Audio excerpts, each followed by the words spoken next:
Minutes of questions, Senator Platt. Thank you, Madam Chair, and welcome, Minister. Minister, I have three questions, and our chair does an absolutely fantastic job of making sure that we don't exceed our time, so I'm hoping you will help me in getting my three questions in. Minister, in your remarks in the House, you said that, and I quote, "A lot has been said over the last couple of days about taking sides. I can assure colleagues that our government is not taking sides, but it is Canadian workers and businesses who are being impacted by the shutdown, and one would have thought, Minister, that you would absolutely take their side. Your officials told senators earlier this week that at least 10% of traffic through the Port of Montreal has been lost, perhaps permanently. The U.S. East Coast ports on March 10th, you received a letter. Numerous businesses and industry associations wrote to you and Minister Elgebra, noting how bad a labor disruption would be. In light of this, Minister, did you ever consider that your absolute priority should have been to prevent this strike from happening, a strike that is now causing such devastation to our entire economy?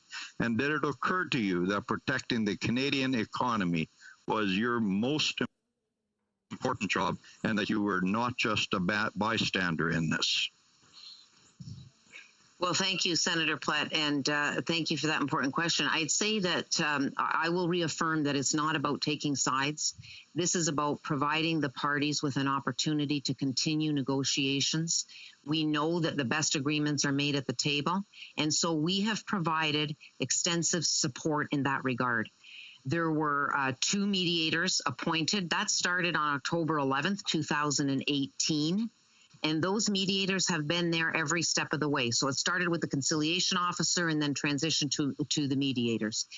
And then in addition, in February, I took the extra step of appointing two of our senior mediators. One joins us today, Peter Simpson, in order to assist the parties in reaching an agreement. But one of the reasons we are here today is because of the economic impact that this is having.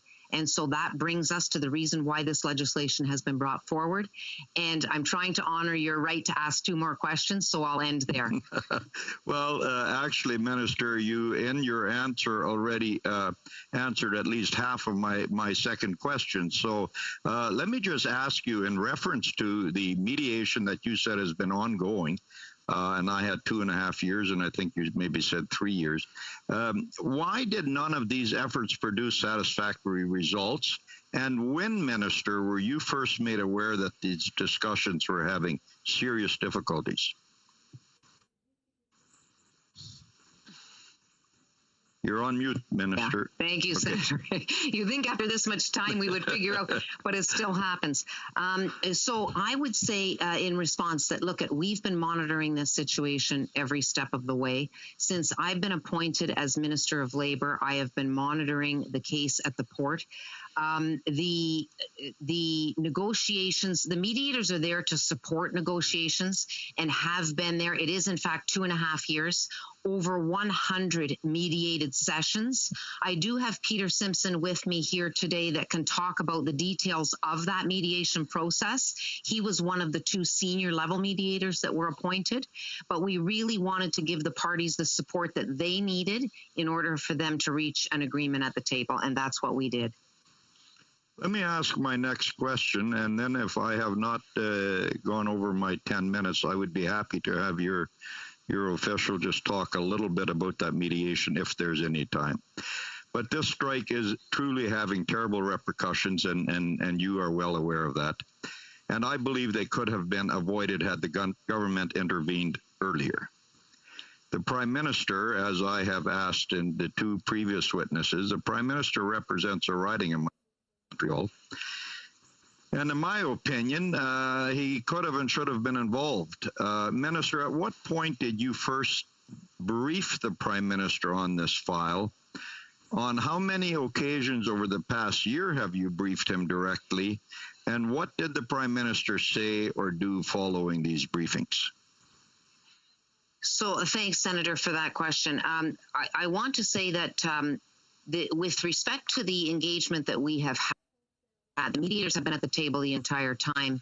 And I have been in communication with the mediators just to determine what what was happening at the table in terms of support. Do they need more through my department? Do you need more support? How are the negotiations going?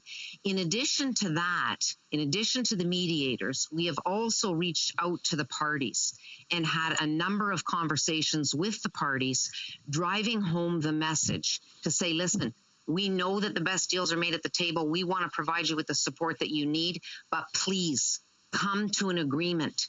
And that message was reaffirmed by me on the occasions that I spoke with both parties. It was also reaffirmed by other cabinet ministers that made those calls, including the Minister of Transport, who is joining us today. And so I think it's important to recognize that we have been there every step of the way in terms of through the mediators being present at the table, but also communicating to the parties.